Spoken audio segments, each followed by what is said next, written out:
Mr. McClintic, how you doing? I'm good. How are you? I'm doing very well. Anxiety and nervousness manifests itself in different ways with different people. So just, maybe for the next week or so, maybe do one or two more tastings and relax. Take care of yourself, eat right, sleep right, go watch a movie, go have a massage, do the things that'll help you relax. And that sound Sounds good? But I really think that that's a key thing, because I think that sometimes maybe people, especially those people that are taking it for the first time, or maybe some people that might have not have done so well, they have a tendency to maybe get a little wound up, or maybe that's just their personality. They get wound up, and I think the more relaxed you are, I think the more freely you think, and the more freely you think, the better you perform overall. So again, I'm only saying this to you because of my earlier experiences with some of these other guys, that really it's time to kind of start chilling out, relaxing, and you've done the work. You've done the work. I've tasted with you a few times, and I know how good you are. But at the same time, I think it just bears repeating that you need to really learn to relax. Instead of really ramp up and start doing a lot of work because you're a week and a half out, relax, because I know you've been working really hard. You've got just the tasting to do, and I think you're an awesome taster. Thanks. So with that, my friend Suzanne here will be timing you. She'll do her best to let you know when you're halfway through, 5 minutes in a minute. Cool. Just let me know if you're running out of order, because I've written out my little notes for each of the wines, and I want to make sure that I'm keeping track of the right one. Sure. All right. Sounds good. So when you get to the first one, I'll go ahead and, or Suzanne will go ahead and start timing you. Okay. Oak.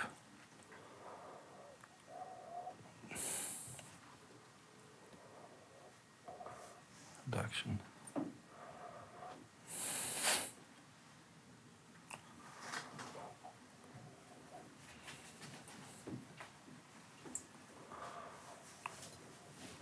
Okay, wine number one is a medium straw with gold and green reflections, a little brassy, moving to a watery meniscus.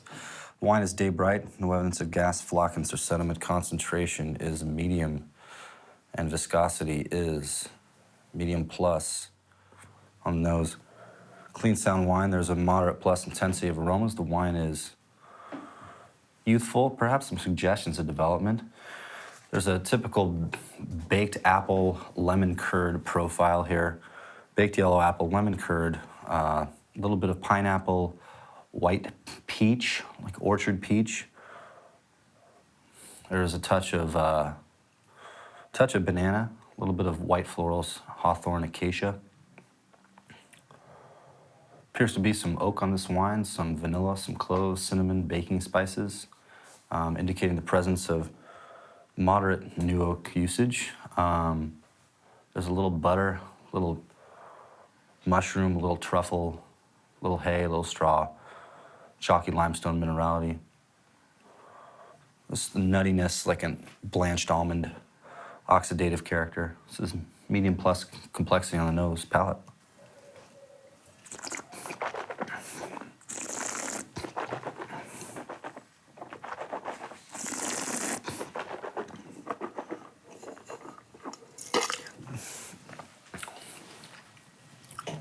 Dry wine,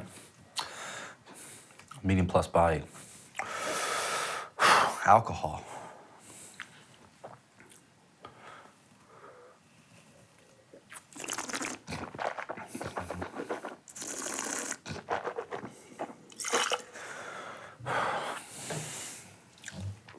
Alcohol is a strong medium plus. This is burning. Acid is medium plus. Confirm the baked apple, confirm the lemon curd, confirm the orchard peach, confirm the hawthorn acacia florals, the pineapple. I would add retronasal, toast, brioche, a little touch of creme brulee, hay straw, mushroom truffle, little grassiness. There is oak on this wine, vanilla, cloves, cinnamon, baking spices, moderate usage of new oak. Touch of banana, confirmed. Chalk limestone minerality.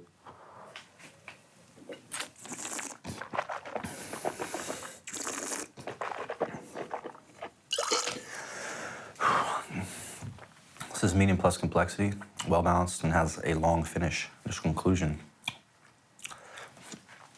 Based on the acidity, which is ripping, I'm gonna say this is an old world wine from a moderate climate. Possible grape varieties include Chardonnay, Marsanne Roussanne, perhaps Sauvignon Blanc Semillon, but alcohol's pretty elevated for that, and I'm really not getting a lot of pyrazine here.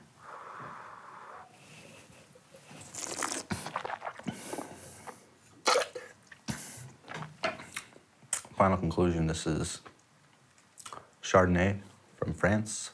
It's from Burgundy, Côte de Beaune. This is Poligny Montrachet, Premier Cru. High alcohol, high acid vintage, 08. High quality producer, we'll call it Pucelle. Wine number 2 is a medium straw with golden green reflections moving to watery meniscus. The wine is day bright, no evidence of gas, flocking sediment. Concentration is medium, slightly medium minus. Viscosity is tough to see here. We'll call it medium plus on the nose. Clean sound wine. There's a moderate plus intensity of aromas. The wine is youthful. Canned peaches, caramelized pear, caramelized apple. This is tropical and citrus. There's Meyer lemon flesh. There is pineapple on this wine too, some guava nectar.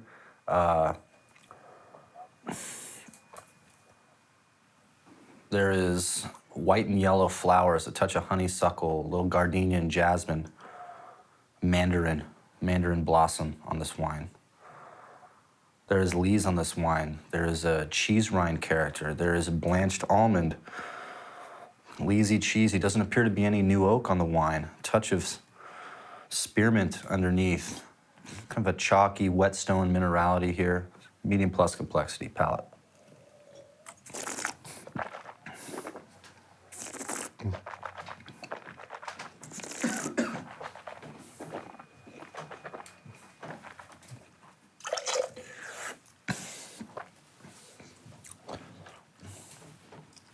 Well, this wine is dry. This wine is full-bodied.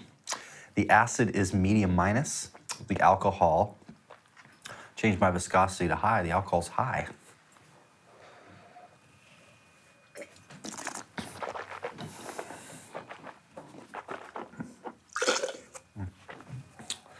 There's oak on this wine, which was missed on the nose, but it's there. There's a little vanilla, clove, baking spices. This is round. This has got some oak. Cinnamon. It's phenolically bitter. Let's go back. It's almost got low tannin. It's phenolically bitter. There is, confirm the baked apple profile, confirm the caramelized peach, the caramelized banana. The fruits are ripe on the nose and palate. There is guava nectar. There is, for sure, caramelized peach, orchard peach. There is a leesiness to this wine too, a cheese rind, a little blanched almond, slight oxidative notes. There is honeysuckle on this wine, gardenia, bright white florals, retronasal, a little bit of candied cereal, Fruit Loops type character. There is a chalky whetstone, relatively granitic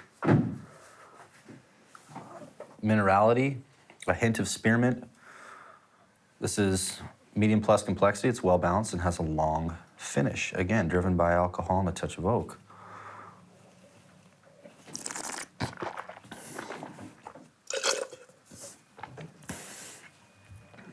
Initial conclusion. Old world wine. Warm climate. Possible grape varietals include what has oak? Viognier. It's not Chardonnay, it's too tropical. Maybe Marsanne Roussanne. I could consider a bitter phenolic grape like Gewürztraminer, perhaps, something low acid. But I believe this has a touch of oak on it, which would not be consistent with Gewürztraminer.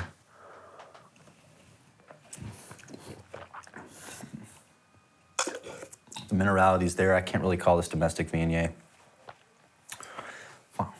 This is it's 3 to 7 years old. Final conclusion, this is Viognier from France, from Rhone Valley, northern Rhone. This is Condrieu. The vintage is 2006 from a high-quality producer. Wine number 3 is a medium straw with golden green reflections again, moving to a water meniscus. The wine is just day bright. No evidence of gas, flocculence, or sediment. Concentration is moderate, and viscosity is, call this wine moderate. On the nose, clean sound wine, high intensity aromas. The wine is youthful with just suggestions of development due to oak aging once again. Do we have 3 oaked whites here? Wow. Let's call lemon and lime on this wine. It's almost like lemon pledge. There is like a green apple skin. There is a touch of passion fruit and kiwi. There's definitely grapefruit on this wine, gooseberry. There is a cream soda element, honeysuckle, more white florals, again, jasmine in that gardenia realm. There's pyrazine on this wine, green bell pepper, grass, scallions, touch of capsicum. I believe there to be oak aging on this wine too. A low usage like vanilla, clove, baking spice, cinnamon, oak aging here. Intense chalky minerality, limestone. There's an oiliness to this wine. Waxy, candle wax. A touch of blanched almond again, a little oxidation here. There's reduction in this wine. There is like burnt matchstick. This is medium plus complexity, palate.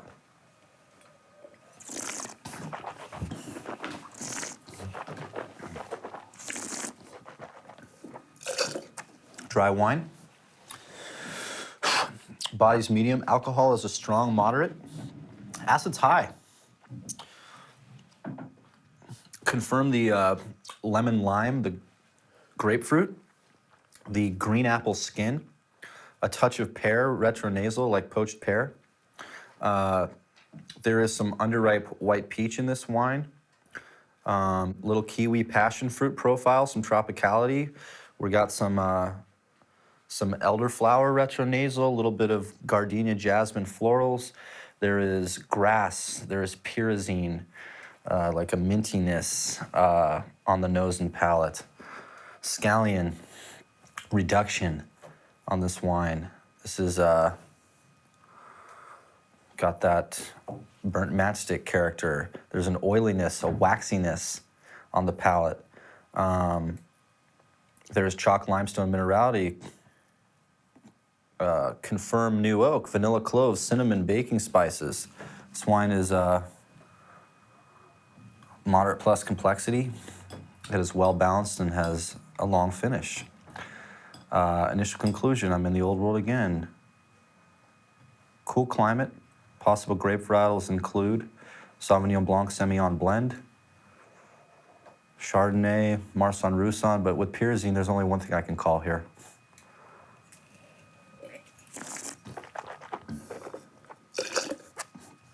If I didn't say chalky limestone minerality on the palate, there is. Final conclusion. This is 1 to 5 years old. This is Sauvignon Blanc Semillon blend from France, from Bordeaux, from the left bank. This is from Grave. This is from Paysac-Léognan. The vintage is 2007. High quality producer, classified growth.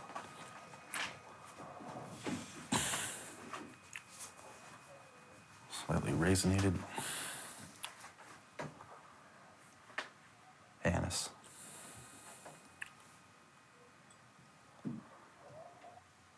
Halfway. VA.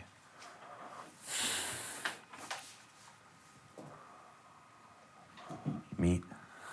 Anise.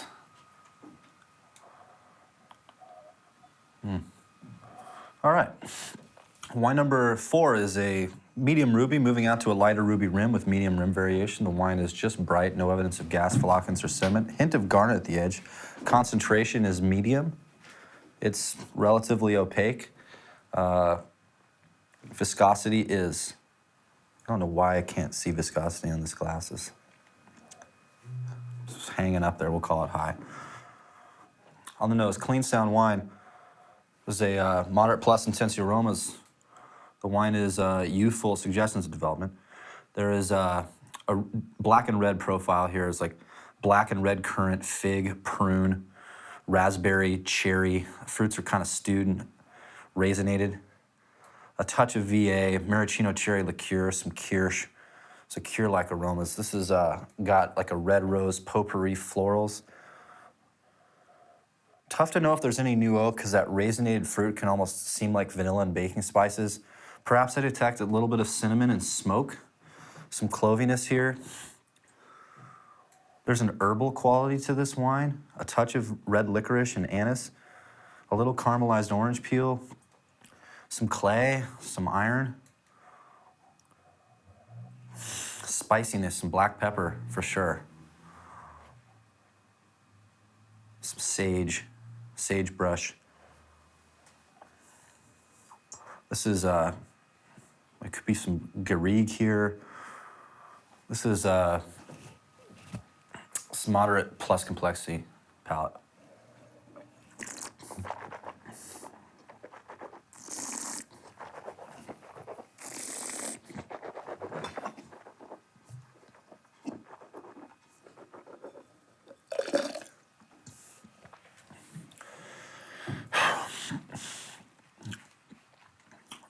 Dry wine. Medium plus body. Acid.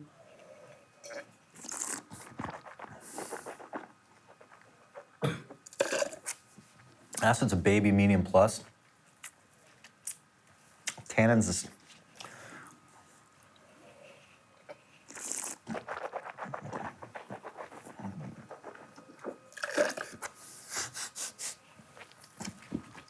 tannins medium plus. Alcohol's high. It's 14.5. Burning. Okay. From the black and red profile, so like black cherry, there's a plumminess retronasal. Confirm the red raspberry, cherry, strawberry, pomegranate, red currant, fig, prune. The fruits are slightly stewed, slightly bruised and raisinated, ripe. So raisins, touch of VA, maraschino cherry liqueur, some kirsch. There's red rose potpourri. Confirm the herbal shrub, that like sagebrush. Touch of cinnamon and smoke, but this is seen older barrel predominantly. There's black pepper on this wine. Perhaps a little bit of smoked game that wasn't noted on the nose and palate here. I would also add a touch of leather. It's clay, iron. This is medium plus complexity, well balanced, has a long finish driven by alcohol, called long finish on 4 wines. These are good wines. Initial conclusion. I'm in the old world from a warm climate. Possible grape varietals include what's raisinated in high alcohol. Grenache Syrah, perhaps Corvina. Really can't think of much else. Ripe vintage Sangiovese, perhaps.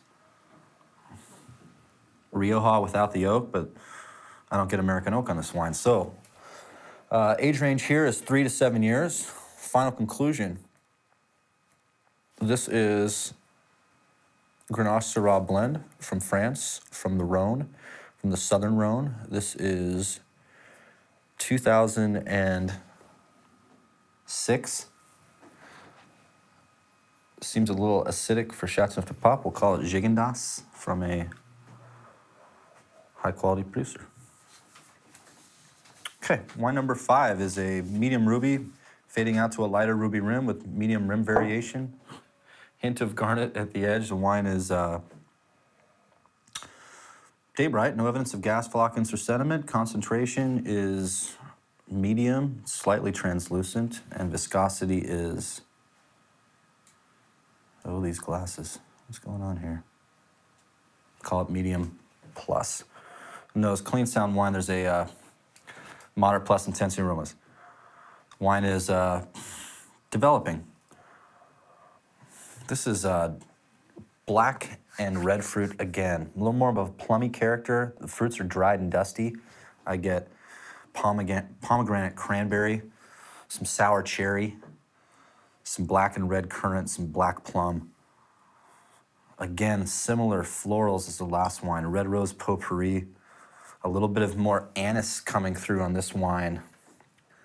Fennel seed, caramelized orange peel. Again, neutral oak, a little bit of cinnamon, clove, and baking spices, but this has seen older barrel for me. There's cedar, sandalwood on this wine.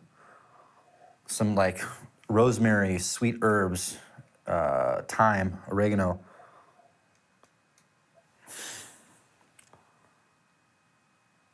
Almost like a sweet and sour going on here. There might be a touch of new oak on this wine, maybe a little coconut and dill. It's definitely sandalwood on this wine. This is a moderate plus complexity on the nose. I think I need to talk a little bit more about this wine. There's some clay, there's some iron, that leathery, cedary component, some tobacco, some organic mushroom. This is high complexity on the nose. It's a high complexity wine. Palate.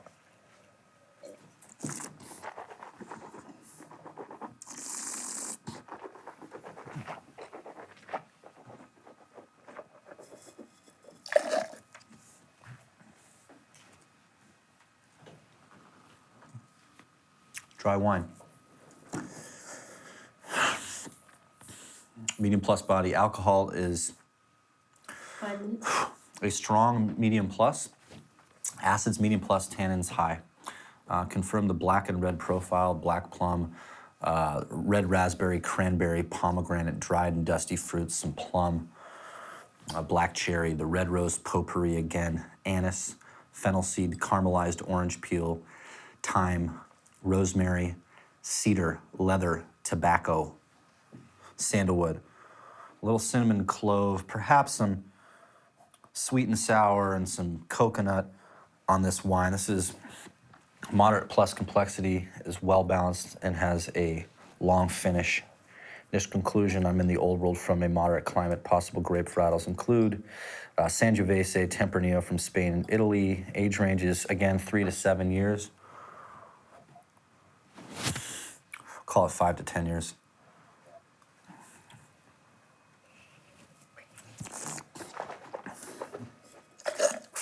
Final conclusion, this is Sangiovese from Italy, from Tuscany. This is Chianti Classico Riserva from the 2007 vintage from a high quality producer. Wine number 6 is a medium garnet, moving out to a lighter garnet core, minimal rim variation.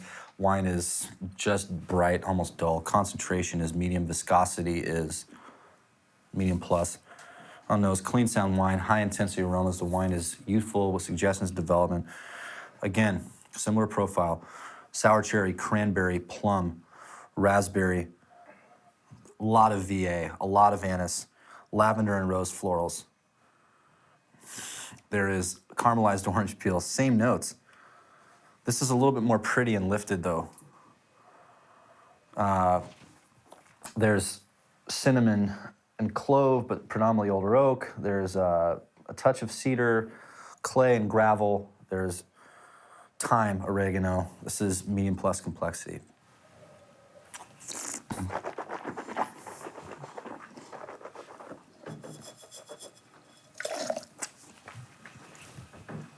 Dry wine. Medium plus body. Alcohol is medium plus. Acid is high. Tannin is high. Confirm the red profile, dried and dusty, sour cherry, cranberry, pomegranate, plum, lavender and rose florals, a little truffle tar, retronasal, caramelized orange peel, anise, cinnamon, clove, older barrel though, fennel seed, VA on this wine. There's some clay and some iron that touch of those herbs, oregano, thyme. This is high complexity. It's well balanced and has a long finish driven by tannin and acid. In this conclusion, Old World wine, moderate climate, possible grape varieties include Nebbiolo, Sangiovese, Italy, age range 2000. This is 5 to 10 years old. Final conclusion, this is Nebbiolo from Italy, from Piemonte. The vintage is 2004. It's pretty dark for, it's a little bit older. We'll call it 2001. Nebbiolo, it's kind of dark, ripe vintage. Barolo Reserva from a high quality producer.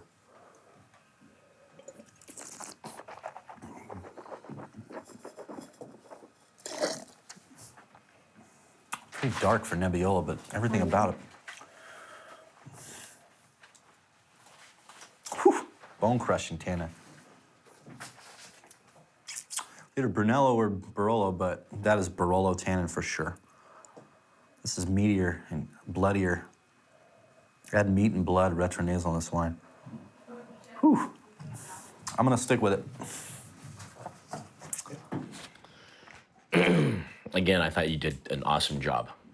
So I think that your descriptors are, for the most part, right on.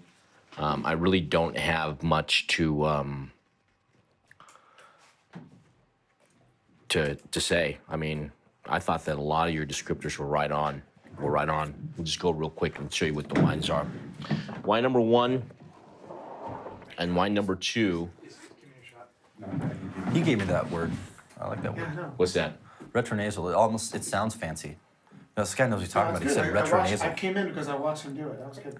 It's the word of the day. Word of the day. Other people were, Ian, I'm sure, was going to the well of that. Okay.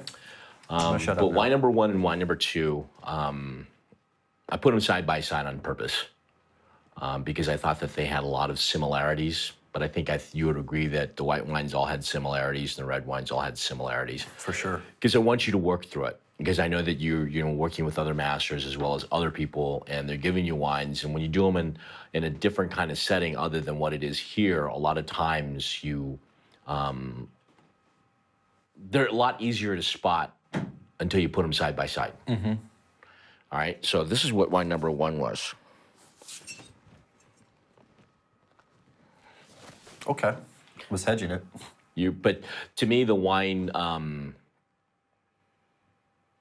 it just had, to me, Chardonnay is actually a good guess.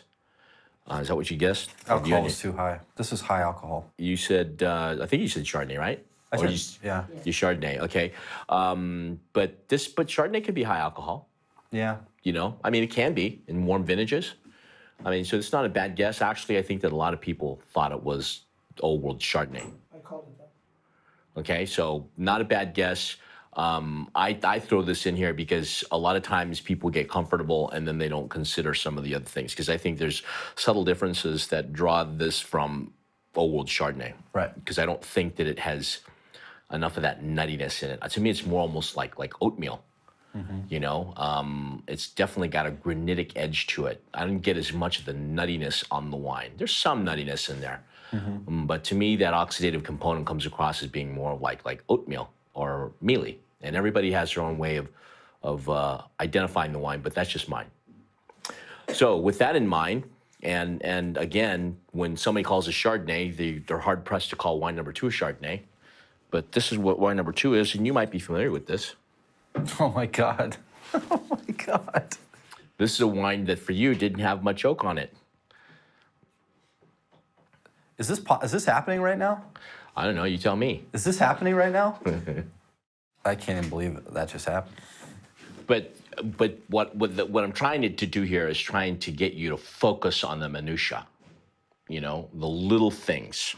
Because I think that maybe on the nose it doesn't come across, but I think that you would agree on the palate it comes across pretty strikingly as far as the wood. And if you go back and you want to smell the glass again, if you want to smell the glass again Of that? If you can pour any more of I got one more tasting to go, but I've got plenty of wine.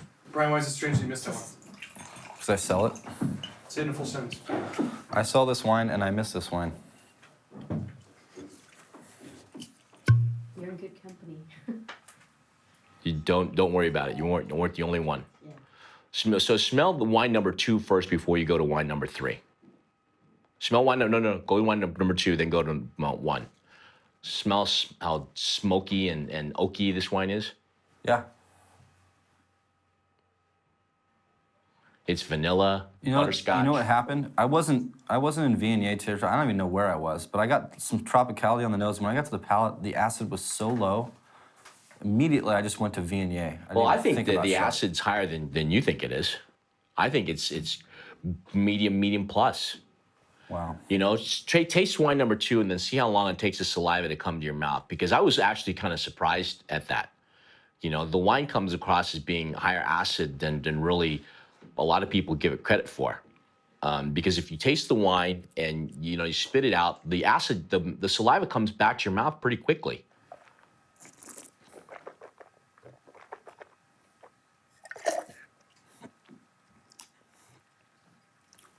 I think it's maybe the oak that's so prominent that it feels fatter than it is, maybe. No, it is fat, but I think that the acid is surprisingly balancing in this wine. It balances it out pretty well, which I think might have set you off just a little bit. But when you taste it by itself, it tastes like California Chardonnay.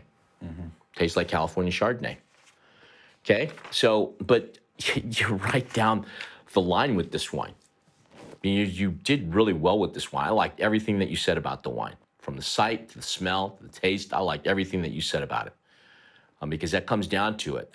Yep. But the white Rhone in there, it kind of added a dimension, and the hook that I wanted to put out there is if you bid on that as Chardonnay, would you guess wine number 2 is Chardonnay? Right. So you're taking this a lot better than Dustin did. So, but What did he call? I don't remember what he called it, Okay. but you might want to ask him later on tonight. All right. You know, there were just 1 or 2 marks that you missed on this. That's it. You get those marks right, you go right to the new world with this wine. Because now that you're tasting it by itself, doesn't it come across a lot brighter and a lot riper? Mm-hmm. Absolutely. That's right. I think I said right. Yep. I should. I don't know. I never usually miss up Viognier for Chard, especially on my own wine. That's embarrassing. We'll make sure that we don't show this to Fred Dame. No Fred Dame on this one. Anyway, let's go over to wine number 3, okay? So wine number 3, again, I thought you did a phenomenal job with your descriptors. I thought you were right on with this wine. I really did. And I do believe that there's a little bit of reductive note in this wine. You liked it. Wine number 4. Now, wine number 4 is a difficult wine, and I want you to know that a lot of people struggle with this. And but the one thing that I want to point out is the condition of the fruit, okay? Because you said it was raisinated. I thought it was more like liqueur-like. It was more like candy, like candied cherry, like kirsch. And I think you said kirsch in one of your descriptors. Yeah. I think it's candied raspberry, like cassis, boysenberry, but it's like candy. Yeah.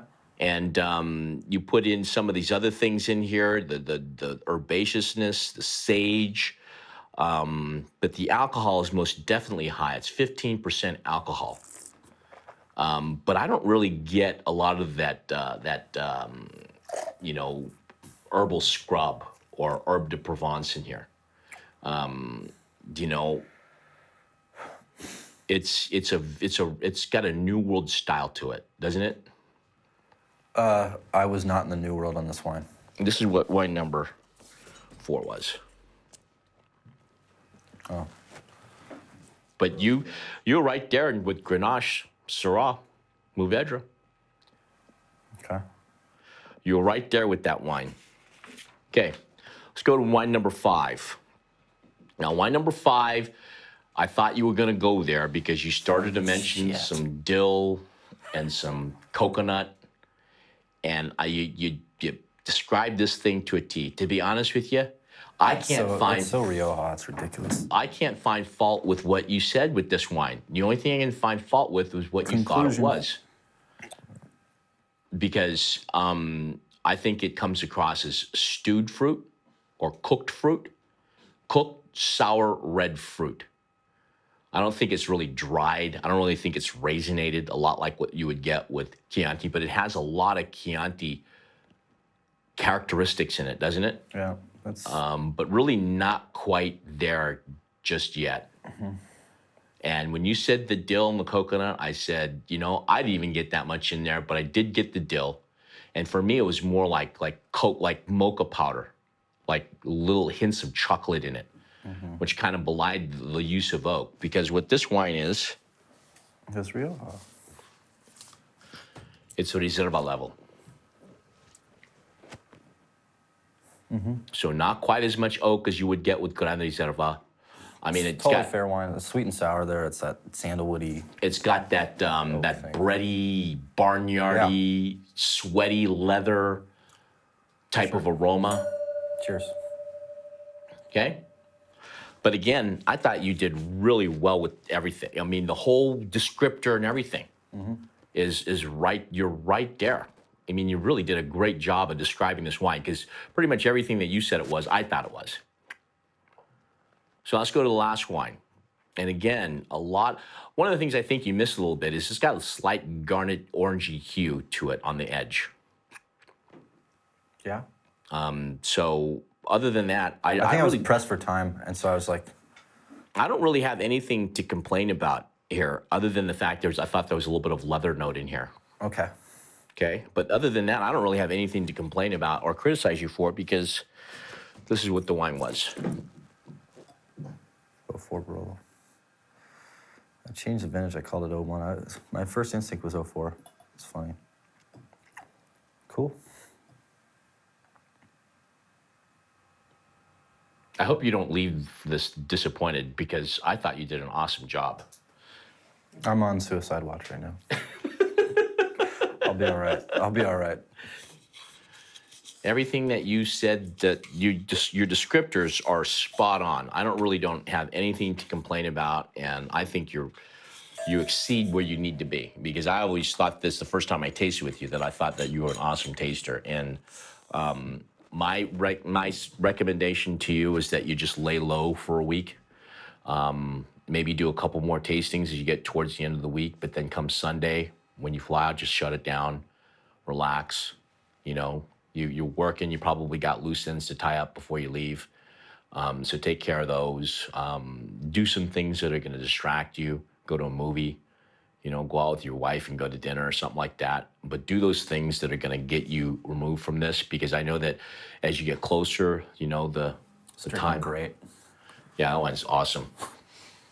I mean, I really don't have anything to complain about, you know? I really do. I don't have anything to complain about. I wish that when I took my tasting exams, I was tasting as well as you did. I was gonna go. I was leaning. You said Marsan Roussan. I was leaning on the edge. What my one thing that I gravitate towards as a difference, they're really close, but I find the acidity is higher on white Burgundy. And this had pretty damn good acidity. But you notice also the fruit for me was ripe, but it was almost like dried candy fruit. Dried like peaches. Dried nectarines. Yeah, I get that. You know, I mean, it wasn't so much like the Chardonnay, which is baked fruit. It was more like dried sweet fruit. What I will say is, there's not a lot of Burgundies with alcohol that high. That was pretty high. Yeah. You know, it's maybe a step high to be Burgundy. Because I know this thing's pushing 14.5. 14.5. Yeah. And even if It you was an throw, alarm. Right when I tasted it, it was an alarm in my head. Because I'm like, this is definitely old world. And I do not remember, because I was Burgundy the whole way. And I do not remember a Burgundy I've had that's this high in alcohol. The acidity's there. And then I started to think about Marsan Roussan, but then I'm like, Marsan Roussan with acid. I'm like, really? So I was just like, which way do I go? and just so you know that in my experience, I've never ever gotten white Rhone right in a blind tasting. And in fact, it became such a weak point for me that almost if I didn't get it, I was in the old world, I always went to white Chateauneuf du Pape. And Randy Berteo will tell you, he goes, hey, Reg, does that taste like white Chateauneuf du Pape? But it's not an easy wine, but I think that it could very well be, it's a fair wine. Totally. It's a definitely marzipan-y. How do you feel walking out of this, Brian?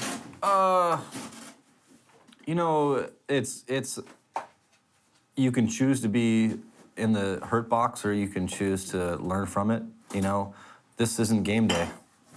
You know, there's a lot of people who've gone 0 for 6 the day before they went 6 for 6. So, you know, I want to see consistency out of myself. I think that would feel good, but you have to choose to make this a positive experience. You have to choose to say, I learned something today, and if I get this wine again on real test day, I'm gonna get it. You know. You seem so calm right now. It's hard to tell where your emotions are. Well, that's the thing. Is like, I could choose to let my emotions run me, and then be like a pinball all over the place, or I could stop for a second and say, you know, this is what it is. You know, I learned something today. You know, this isn't game day. Trust me, if this was my flight and the real master exam, I'd be pretty pissed. But this is why we do this. If I wasn't here doing this, if I didn't need to do it, you know, I wouldn't. So it was good. You know, that was a fun wine to play with. This wine, unbelievable. This was, to me, the real crime for me was this wine, because I knew I got American oak. I knew it. I knew it was there, and I just couldn't pull the trigger. Rioja has always been my nemesis, and I've started to nail it lately, especially with like Lopez and La Rioja Alta, examples that are like over the top. But I got a subtle example of it today, and I'm like, it's there, but I couldn't pull the trigger. That really pissed me off, because that's a huge swing of points, 5 or 6 point swing. You're in the wrong country, the wrong grape, the wrong region, wrong sub-region, wrong appellation. So it's a tough one. And I would have called a different vintage had I called Rioja. I wouldn't have called this 07. No way. I feel okay with this. This was a good learning experience. I don't drink a lot of Aussie Grenache. At least I got the grape right. Happy with this, obviously. Happy with the white Bordeaux. Hedging this, I'm okay with it, you know, but it's a good thing to keep in mind, you know. Marsanne Roussanne, higher alcohol, it's lower acidity, it's got a slightly different character. Like she said, the nuttiness and honey comes through a little bit more than it would in white Burgundy. And then this wine, I just, you know, tip my cap to the Beringer Private Reserve. It got me today, you know. Banana for days. I'm really pissed. If I go to Viognier, I'm pissed that I went to Condrieu. I'd be much happier going to domestic Viognier and that being the end of it. Because there's really not that much minerality in this wine. Why did everybody take this to the old world? Because everybody number one, I think everybody with the exception of one person took it to the old world, because then I think what happens is you get spillover. You got spillover from wine number one. This smelled like Albarino to me on the nose. I mean, I was way off. Yeah, but then when you tasted it, you said, and then that's when the light went on, because you tasted a whole bunch of oak. Mm-hmm. You know, it was sweet oak, sweet vanilla and oak. Yeah. You know, and then you started going through it. I mean, you were always on the ripe fruit trail anyway, the ripe, vibrant fruit. You're always on that trail anyway, you know. But like I said, you know, by itself is a lot different than when you put it in the context of a number of wines. Because I do believe that there's spillover, you know, and I think Fred teaches this a lot, is that once you get through whatever wine you just finished, move on. Don't even think about it. I should have thought about that one. You know, when you're playing golf, right? If you bogey a hole, rather than take it out on the next hole, let it go. Let it go and just tee it up and just swing just like you were normally, instead of swinging for the fences and try to hit a home run because you're pissed off. Right. You know, don't let it bleed over. Take every wine as it is. What is this? What does it smell like? What does it taste like? What does it look like? What is this wine saying to me? But I don't really think you have that problem, Brian. You know, you don't really have that problem having the wine speak to you. I don't think that even with the conclusions that you gave, I thought that you understood the wines quite well. You know, and your guesses were not far off. Some of them were, but most of them weren't. Most of them were not. Wine number 5, saying it's Chianti, that's not that far of a stretch. It's not. You know, you're with Grenache and a warm vintage for wine number 4. Okay, well, to me, there's really not that much earthiness in this wine. But at the same time, you know, that's not that bad of a guess. It's not that bad of a guess. You know, wine number 1, I thought everybody went there. So how could that be a bad guess? You know, but when you put wine number 1 and wine number 2 together like it is, it's you know, they take on different personalities. And say what you want. Anybody who thinks there's no spillover, I just proved today that there's a lot of spillover. I let my instincts go and just describe what I get in the wine. And sometimes I'm right and sometimes I'm wrong. But the more I do it, the more right I'm going to be. So it's not a perfect flight today. I wouldn't have passed my MS, but you know, I learned a lot. You know, you want to get those out on practice day. So I feel good. I feel really good. I feel strong.